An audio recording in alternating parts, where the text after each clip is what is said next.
अकबर, बीरबल और दूध का कुआं की कहानी एक मजेदार और शिक्षाप्रद किस्सा है जो बीरबल की चतुराई और बुद्धिमानी को दर्शाता है। एक बार अकबर के राज्य में एक गरीब किसान की जमीन पर एक नया कुआं खोदा गया। किसान ने सोचा कि अगर वह कुआं किसी अमीर व्यापारी को बेच दे तो उसे कुछ पैसे मिल जाएंगे। इसलिए किसान ने कुआं एक व्यापारी को बेच दिया।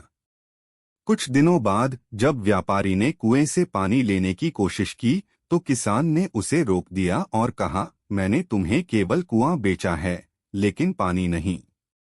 अगर तुम इस कुएं का पानी इस्तेमाल करना चाहते हो तो तुम्हें इसके लिए अलग से पैसे देने होंगे।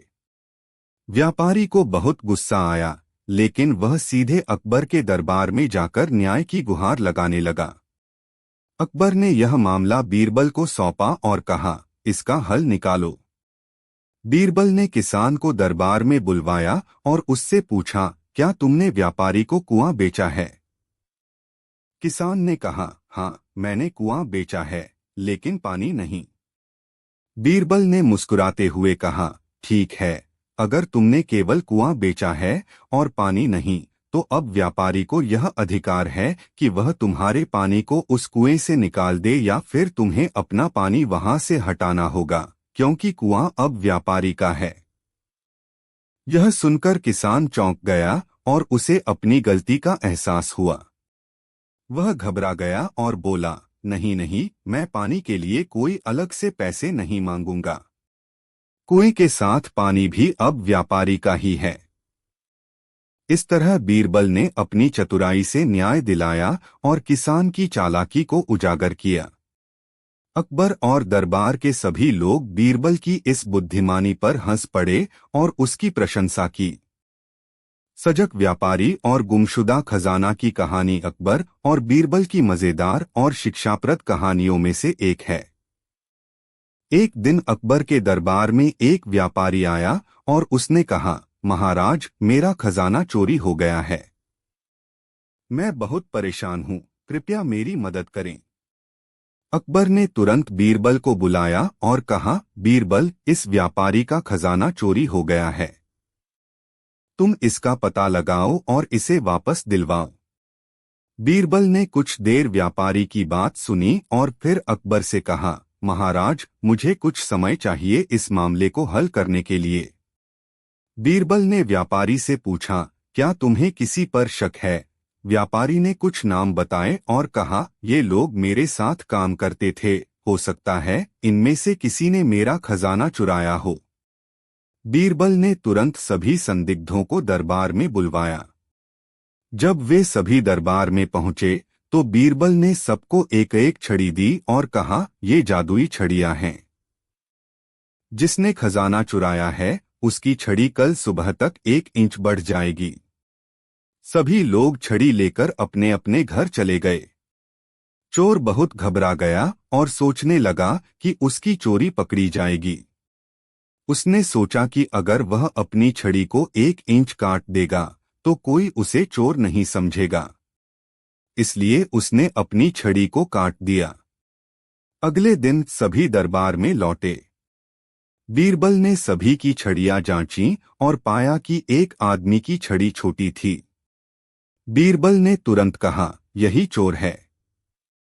इसने अपनी छड़ी काट दी है ताकि उसकी चोरी पकड़ी न जाए। आदमी ने डर के मारे अपनी चोरी कबूल कर ली और व्यापारी को उसका गुमशुदा खजाना वापस मिल गया। अकबर ने बीरबल की बुद्धिमानी की प्रशंसा की और व्यापारी ने भी बीरबल का धन्यवाद किया। अकबर और बीरबल का सबसे बड़ा फूल की कहानी बहुत ही रोचक और बुद्धिमत्ता से भरी हुई है।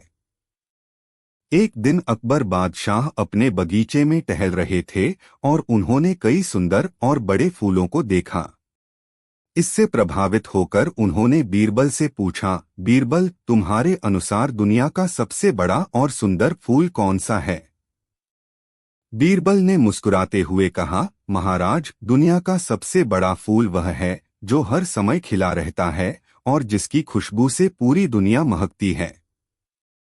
अकबर ने उत्सुकता से पूछा, वह कौन सा फूल है, बीरबल? बीरबल ने विनम्रता से उत्तर दिया, महाराज, वह फूल है आपका कृपा और प्रेम का फूल। जब आप किसी पर कृपा करते हैं और प्रेम से पेश आते हैं तो वह व्यक्ति जीवन भर के लिए आपका आभारी हो जाता है। आपका प्रेम और कृपा सबके जीवन को खुशहाल बनाता है और यही दुनिया का सबसे बड़ा फूल है। यह सुनकर अकबर बहुत प्रभावित हुए और बीरबल की बुद्धिमानी की एक बार फिर सराहना की। अकबर, बीरबल और अनमोल रत्न की कहानी बीरबल की बुद्धिमानी और चतुराई का अद्भुत उदाहरण है। इस कहानी में बादशाह अकबर एक कठिन सवाल पूछते हैं जिसका जवाब बीरबल अपने अनोखे अंदाज में देते हैं। कहानी। एक दिन बादशाह अकबर अपने दरबार में बैठे थे और उनके मन में एक सवाल आया।